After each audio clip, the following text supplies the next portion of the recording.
The Prime Minister's speech to the U.S. Congress on Wednesday, July 24th, was painful for me to listen to. The speech was carefully crafted to superficially sound like he was advocating for Israel, so that his base in Israel, which is primarily right-wing, would be proud of him and keep him in power. However, if you listen carefully between the lines, he was doing the exact opposite. He made several arguments to support the fictitious claim that the land of Israel actually does not belong to the Jews, and that the so-called Palestinians are more deserving of the land than the Jews. Moreover, he implied that Palestinian lives are more precious than the lives of the holy IDF soldiers, who put their lives on the line to protect our brothers and sisters in the Holy Land every single day. If you have patience to listen for the next 10 minutes, and you could set your speed to 1.5, you'll begin to appreciate what really makes this seasoned politician tick. At the outset, I need to make something extremely clear. This video is not a personal attack on the Prime Minister. I really have no idea what's going on in his head, and that is not the subject of this video, and it is no concern to me. He fought with distinction in the Israeli army and put his life on the line, something which I did not do. So far be it from me to criticize him. However, Bibi is not in control of his actions. Prime Minister Netanyahu, like the 13 previous prime ministers of the secular state of Israel who preceded him, is under the metaphysical control of Satan, the guardian angel of the Roman Edomite Western Empire, whose goal is to ensure that the Jews who return to the land of Israel remain weak, vulnerable, and completely dependent for their survival on their American overlords. Netanyahu was forced by Satan to ensure that Hamas should be given the opportunity over the past 15 years to build a massive underground military infrastructure with many hundreds of entry points under every hospital, mosque, and UN school, as well as under every other building in Gaza. With the help of Bibi, they literally transformed the entire Gaza Strip into a massive military base. Bibi personally ensured the safe passage of billions of dollars pouring into Gaza from Qatar and many other sources, so that they will have enough money to control every single aspect of life in Gaza. There is nobody who works in Gaza, whether in hospitals, schools, mosques, or in any other human endeavor that is not on Hamas's payroll.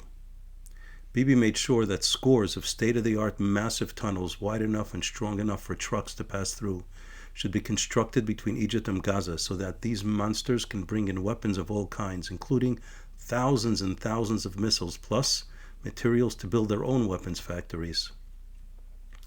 And that is why, in the end, Bibi will be forced to accept a crazy lopsided deal in which Israel releases huge numbers of dangerous terrorists and gives up control of Gaza, including the border with Egypt, so that the Egyptians, together with the Iranians, the Qataris, and the Turks, together with their allies, China and Russia, and the West, including the US, can rebuild the military capabilities of Hamas, or whichever other Jew-hating entity controls Gaza after Israel is forced to surrender to Hamas. And after all those suicidal concessions, Israel will probably not even secure the release of most of the hostages while they are still alive. They have done this consistently in all the 13 confrontations with our enemies over the past 75 years. Bibi was also forced by satanic forces to ensure that the border between Gaza and Israel, dotted with dozens of Jewish towns and kibbutzim, a stone's throw away, was protected only by a silly fence that can be cut open with a pair of scissors, and whose sensors can be deactivated with cheap drones you can buy on Amazon. Anyone who believes that the extensive infrastructure built by Hamas was a surprise to the Israelis is not very astute. One thing Israel does have is a very sophisticated intelligence apparatus. They monitor every phone call and text message in Gaza, and they have drones flying over Gaza all the time.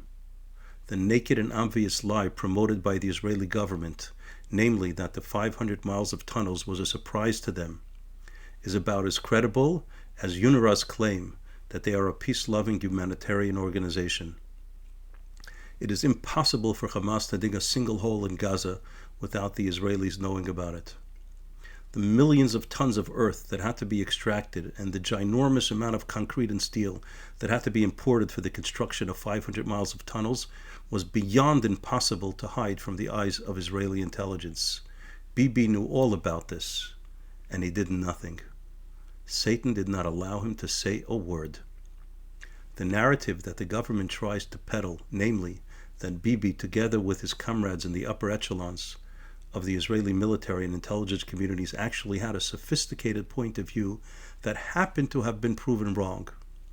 This narrative is a complete smokescreen. It goes like this.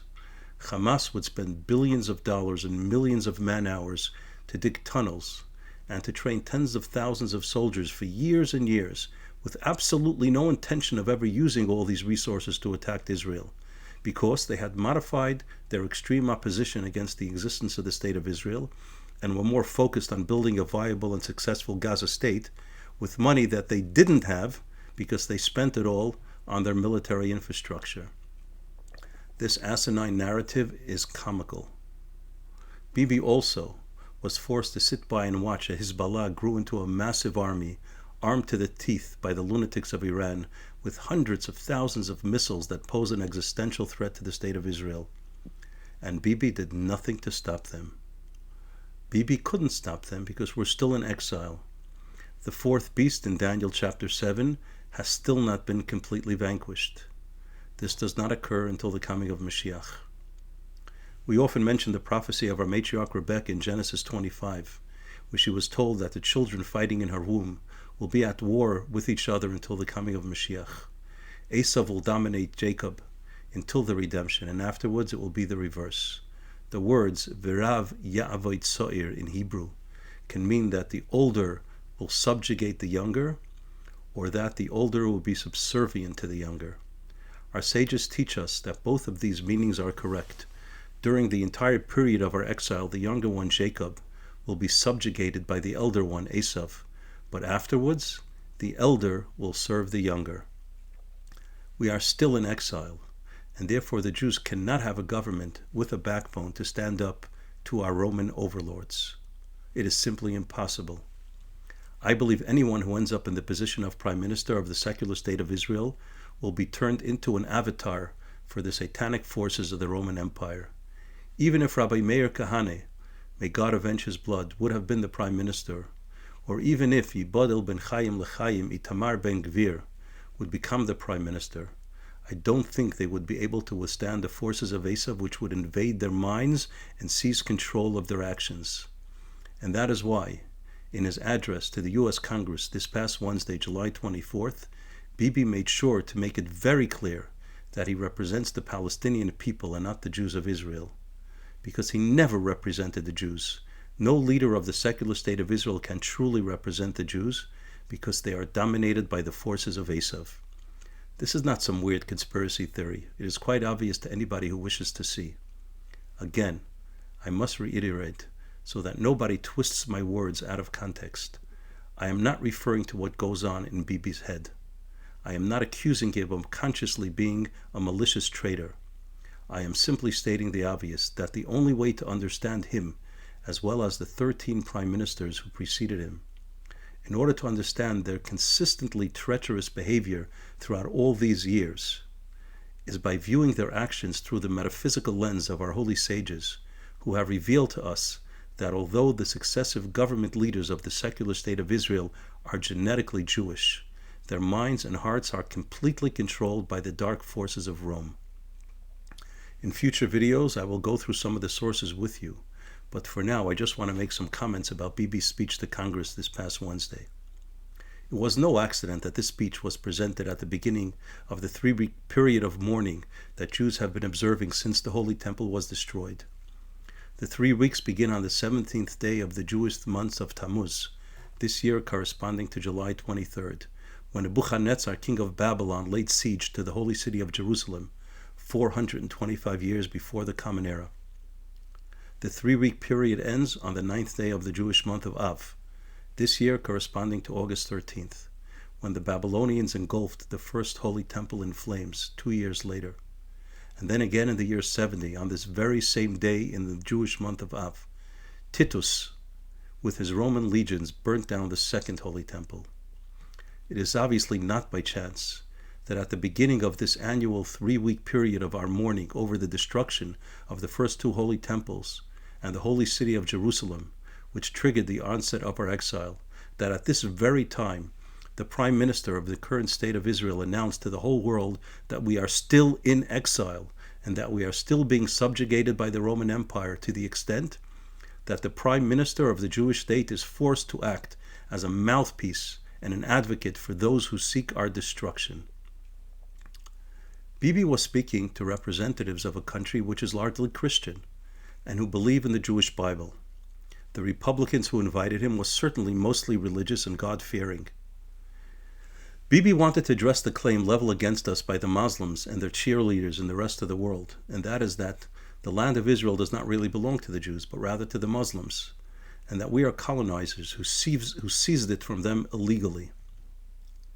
If Bibi had 1 ounce of control over his vocal cords, he would have easily refuted that claim, the same way every 5-year-old Jewish boy who went to Cheder and every good Christian would refute it, namely by referencing the Hebrew Bible, where it is stated black on white dozens of times that the land of Israel was given to the Jewish people by God as their eternal inheritance, and that even if they are temporarily driven from the land because of their sins, God will eventually bring them back because the Jews are intrinsically and eternally bound to the Holy Land. This is not only mentioned continuously throughout the 24 books of Tanakh. It is clearly the underlying theme that runs through the entire Bible from cover to cover. However, being that Bibi is fully controlled by the forces of Edom, he meekly stated that the Jewish rights to Israel is because, and I quote, "The land of Israel is where Abraham, Isaac, and Jacob prayed, where Isaiah and Jeremiah preached, and where David and Solomon ruled."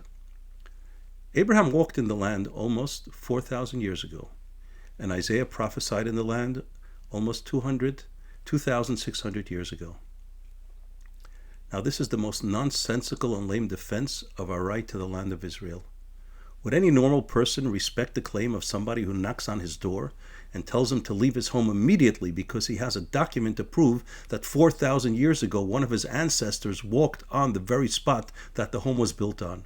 Or that 2,600 years ago an ancestor who was a prophet had visions under a tree in that very same property? How much more so if this person currently living in that home has a document proving that his family bought the home 1,000 years ago? Do you really think he would willingly walk away from his family estate because some dude knocks on his door claiming that he had an ancestor walking around there 4,000 years ago?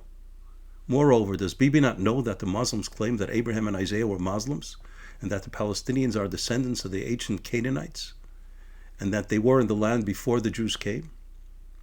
Now secondly, and this claim is actually true, the Islamic Ottoman Empire controlled the land from the 7th century until the First World War.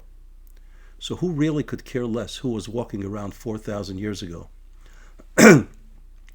Why did this genius who was educated in MIT deliberately ignore the most powerful, undeniable, irrefutable, indisputable, uncontestable, and incontrovertible claim that the Jews have to the land? The one that would make a real impression on the U.S. Congress and the American people, namely that God Almighty, creator and sustainer of heaven and earth, expressed his promise countless times in the most respected book in all of history, the Hebrew Bible, that the land belongs to the Jews exclusively and for all eternity. The Satan forced Bibi to say that the despicable anti-Semitic residents of Gaza are more precious than the heroic soldiers of the IDF.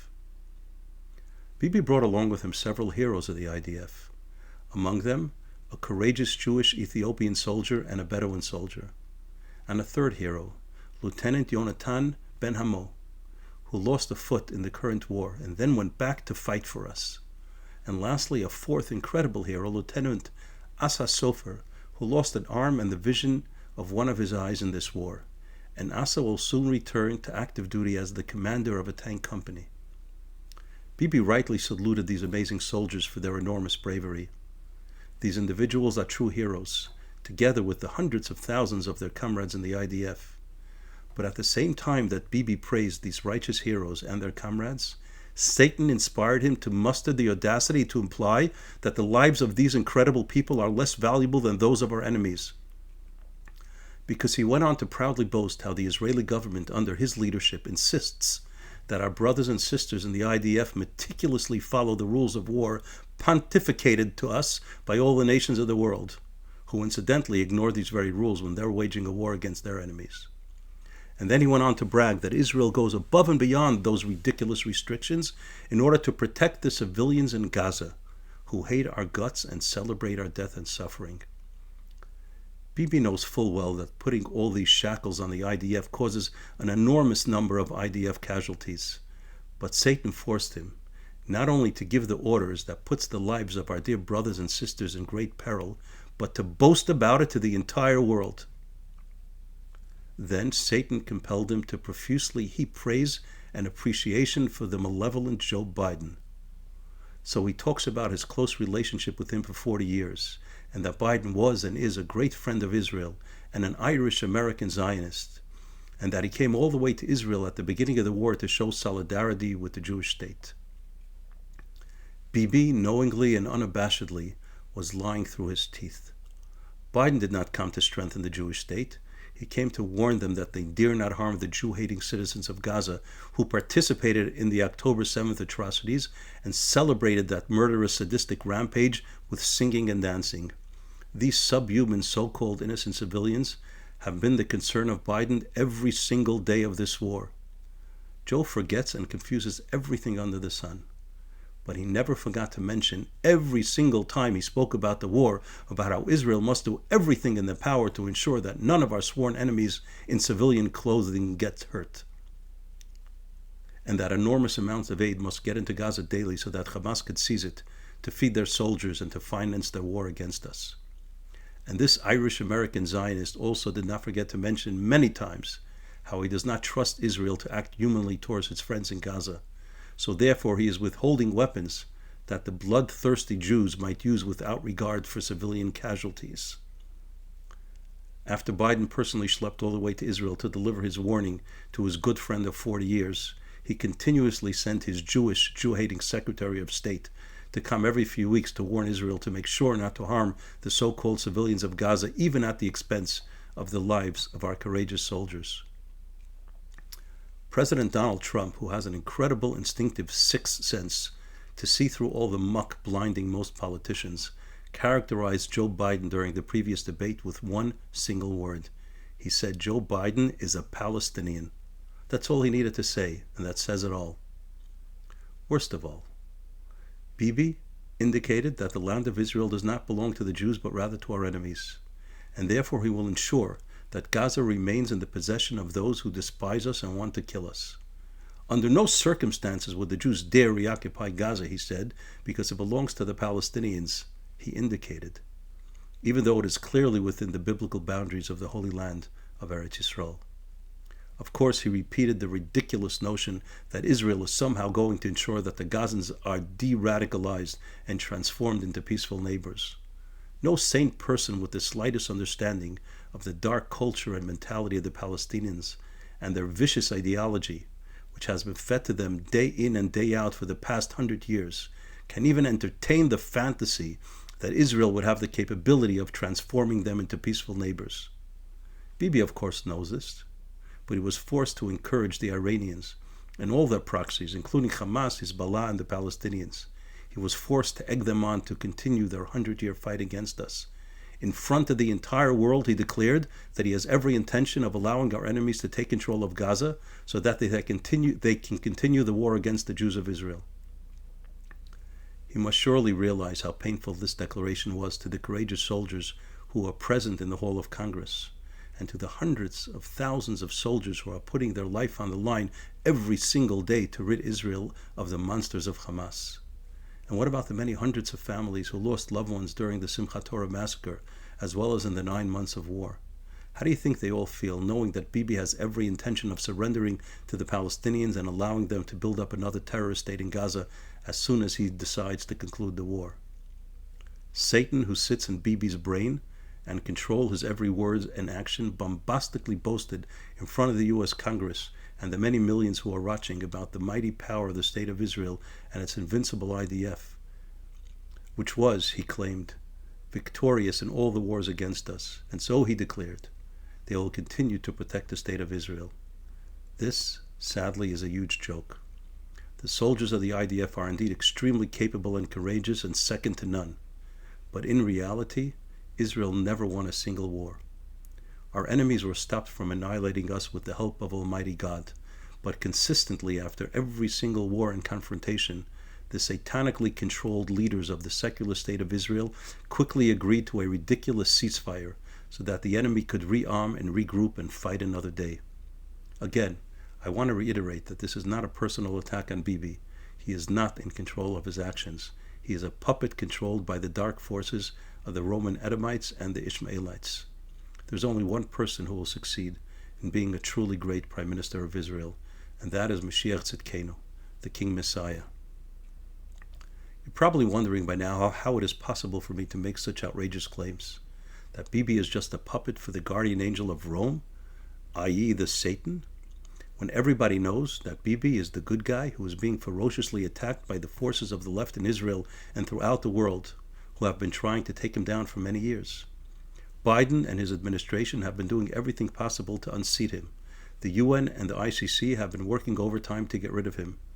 And there are a bunch of other dudes in Israel who are dying to replace Bibi in the Prime Minister's office, who are proudly and unabashedly proxies of the UN and the radical left wing of the Democrats in America. Since all these people and entities who are fighting fiercely to get rid of Bibi are obviously the bad guys and are openly employed by Satan, so how on earth could it be that Bibi is really one of them? The answer is quite simple. Satan does have control over all the bad guys, Jews as well as Gentiles, but most Israelis are proud Jews who believe in God and in our ultimate destiny. There are also many, many righteous Gentiles in the world, and all these Jews and Gentiles cannot be controlled by Satan, but they can be fooled by him. Therefore, Satan has to clothe Bibi in the garments of a right-wing leader who stands up for Israel so that all the good Jews and Gentiles will support him. But the emperor has no clothes. Satan's game is over now because we have just revealed the truth. I have a lot more to say on this topic. Specifically, I want to discuss in future videos how all of the above was predicted by the prophets of the Bible and the holy sages of the Talmud and the Zohar, and how it is all a prelude to the imminent redemption. Please stay tuned. And please share this video and subscribe if you have not already done so. Until next time, may God be with you.